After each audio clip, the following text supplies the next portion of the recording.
Hi friends, it's Brittany and welcome back to my channel. I am so excited for today for so many reasons, but the first reason is I'm going to be sharing 3 budget-friendly dinners that are $10 or less to prepare. And I know that sounds crazy, making a meal for $10 or less, especially considering how expensive groceries are, but I have found a couple that you really truly can stick to a $10 budget and make for your family.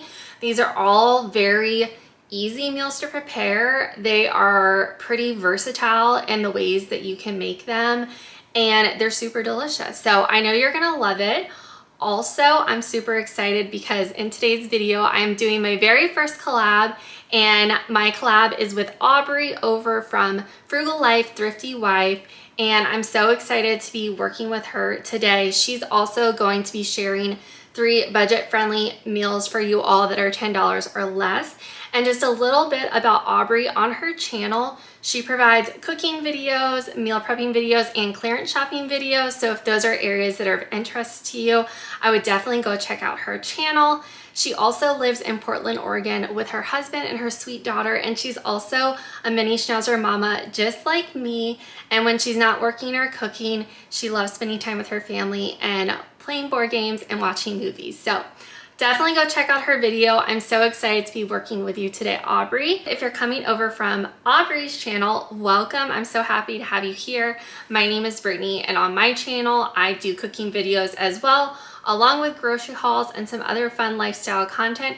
So if you enjoyed today's video, I would really appreciate it if you could give it a like and subscribe if you want to see more videos from me. I would love to have you as part of my YouTube family. So with that, let's start with our very first budget-friendly recipe. Today's recipe is a recipe for slow cooker refried beans. And I know a lot of people think of beans, especially refried beans, as more of a side dish, but what I love about this recipe is it's very versatile and you can eat it in so many different ways. My favorite way to eat these is on a tortilla with some shredded cheese, red onion, and my favorite Taco Bell hot sauce. And I feel like that's the most budget-friendly way to eat it. You can also make these beans and eat them over rice. You can completely skip like mixing them up and mashing them and just eat the broth and the beans over rice, kind of like a soup.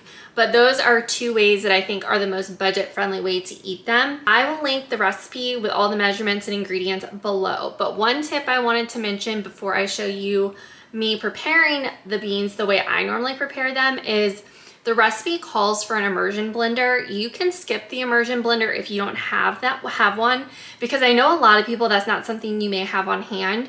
My tip is just to ladle out most of the liquid, and then you can mash the beans up using either a hand mixer, or you could use a potato masher or a meat masher. Another tip I wanted to mention, depending on your slow cooker, some slow cookers cook a little lower than others while some cook very hot. I would just, to be safe, I would soak your beans overnight in a bowl of water. If you've never soaked your beans, literally all you're gonna do is fill up a big mixing bowl with water, put your beans in it. I like to cover mine with just a little bit of plastic wrap over top, let them soak all night. This will ensure that your beans, when you cook them, cook all the way through, because if your slow cooker cooks a little lower, even if you cook them for the amount of time that's on the recipe, they may not be cooked all the way. So better safe than sorry. It's not hard. It's just an extra step you have to remember to do. Okay. I feel like I could talk about these beans forever, but I feel like we should just get into it. So let's go ahead. I'll show you how I made these beans and how they turn out.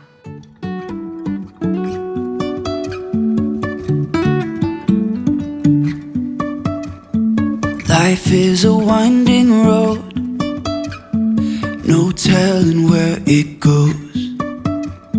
Driving through days and nights, won't stop for traffic lights.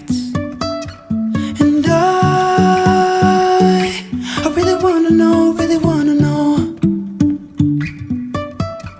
if I will ever figure out where the road goes. Even if I'm falling down, I will keep on searching for my highs.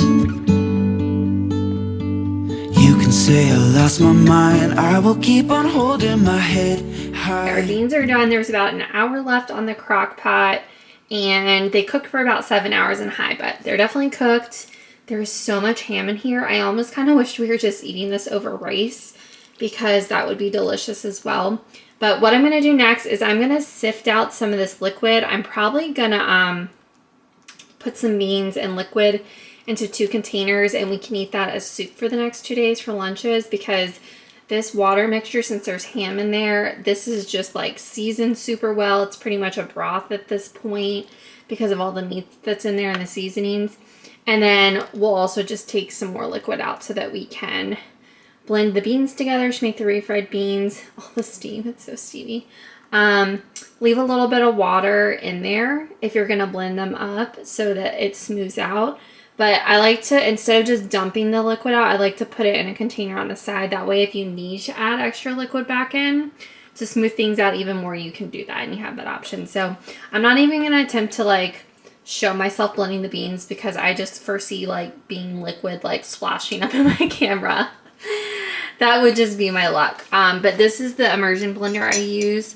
If you don't have an immersion blender, you could just like sift the liquid out and then use a potato masher to mash things up, because the beans are honestly really tender. But this is just super convenient. I've had this since we got it for a wedding gift, and this is the brand. We really like it. It works really well. We're all blended. The beans look great. This is like the texture that I prefer. And we're all set for dinner. So change of plans. My parents are actually coming over now. So it's funny, my mom was planning to make tacos tonight, and I texted her at the last minute. I was like, do you guys want to come for dinner tonight? I'm making homemade refried beans. And she was like, oh, that's funny. I have like ground beef out, like defrosting to make tacos. And I was like, you can bring ground beef if you want, and we can have tacos or burritos. So we're going to have like a hodgepodge of Mexican food, which is going to be so good. And then this, you can see, is the reserve liquid that I have out. I'll probably just get rid of that, but I did reserve some beans and ham and broth on the side so we can have soup. I might freeze one of them. So yummy, yummy, yummy. Can't wait. Oh my gosh. Guys, this is literally like one of my favorite meals. So simple, so cheap, so delicious, so good. Guest appearance tonight. It's Mommy. All right, so she's gonna taste test the refried beans. Very good. Yay. So much better than a can of beans. I can't buy canned beans anymore. I think they're trash. Very good. Thank you. Okay, let's talk about a very basic, standard, every week type of weeknight meal that I feel like we all grew up on, and that is spaghetti and meat sauce. I feel like my mom made this at least twice a month when I was growing up. Ironically, in my adulthood, I don't make it a ton. Like, I do know some people where they have spaghetti every week. We definitely don't have spaghetti every week. But when I make it, it's always so good. And I really should make it more often because this is a very budget-friendly meal.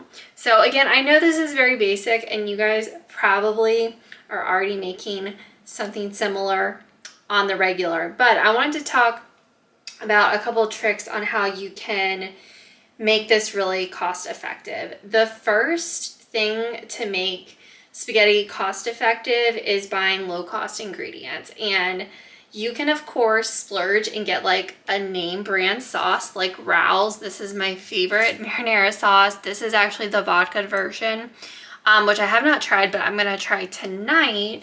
And this is like $8 a jar. This is a bigger jar that I actually got from BJ's Wholesale Club. So this is more product than like you would get in a regular jar. But this was around $8. So I did have some cost savings as far as the quantity. So I got more for the regular price.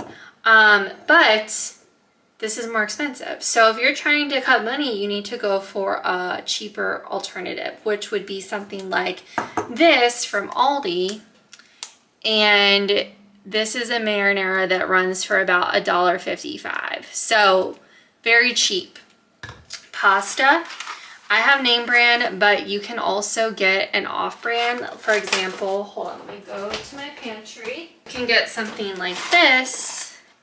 This is from Lidl, and this is an even bigger box that is a lot cheaper. You get more product for the price. And this probably was around like, I don't know, $1.25. So again, like you can cook a spaghetti meal for less than $10 and you can feed a lot of people. I usually like to add a can of diced tomatoes, and this actually has like garlic, oregano, and Italian seasonings in it. So again, like if you don't have a full spice cabinet or you have a bunch of spices on hand, you could just grab something that already has seasonings in it like this, add it to your sauce to stretch it. And then a really great tip to cut back on cost is instead of using ground beef, you could use like Italian sausage. Because ground beef is pretty expensive nowadays, and Italian sausage, this of course is name brand. This I think was around $4 at Walmart. But if you go to somewhere like Aldi, they have their own version of this, and I just looked it up and it's around $2.50. So that's a steal. You can add protein to your spaghetti for a little cheaper than ground beef. I've also made spaghetti where I'll do like a blend of Italian sausage and ground beef. That's probably my favorite way to do it. But tonight I'm just going to use the sausage. So for the purposes of this video, I'm not using this. I know it's the cheaper option, but I just really, the vodka sauce sounds really good. So that's what we're going to have tonight for dinner. I'm going to do the vodka sauce with the Italian sausage. Add these tomatoes. I'll probably add some extra spices as well. And then we're going to do some whole wheat spaghetti.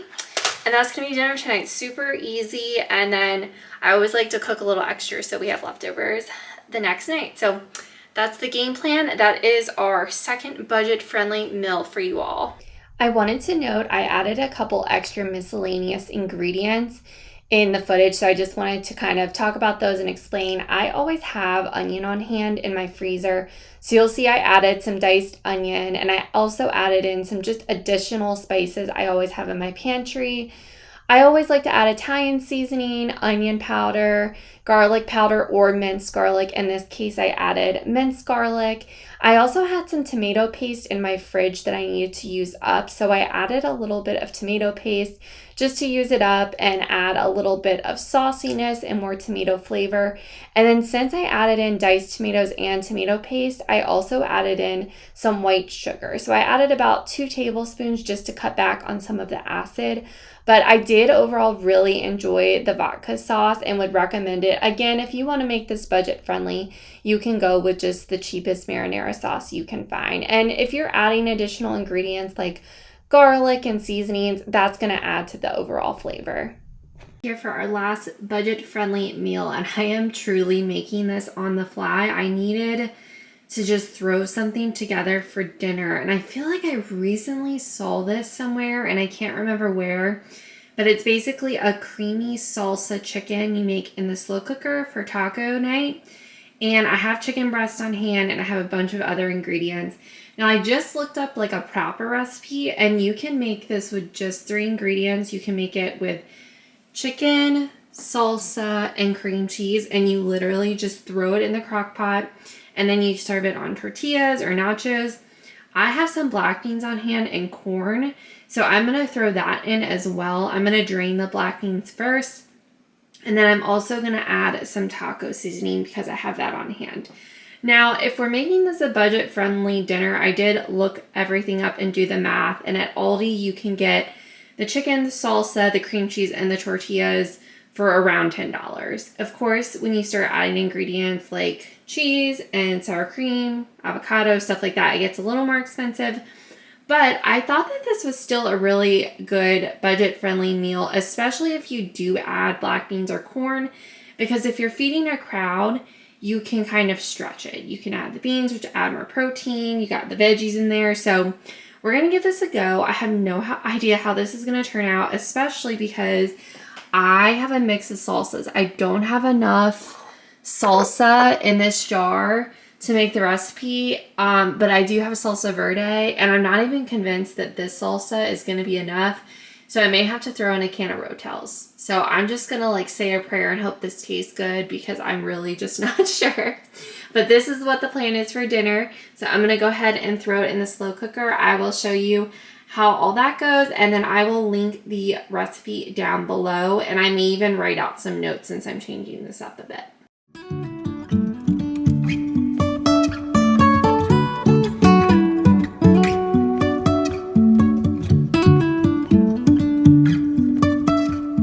Jumping from cliffs cliff so high, trusting our wings to fly.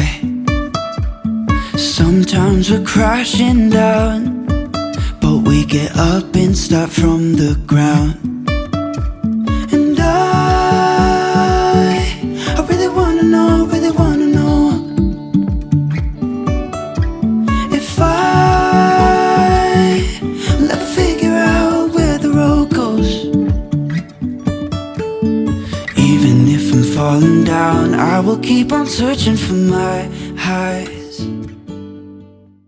This turned out so good. I highly recommend this recipe. I did really enjoy it with the corn and beans, but it did end up making a lot. So I think next time I would try the original recipe and just do the chicken salsa and cream cheese. We ended up eating this over rice because it was really creamy, but this would be super good on a tortilla as well.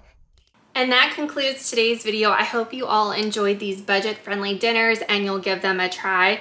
Again, make sure you go check out Aubrey's video down below. I've linked her channel for you.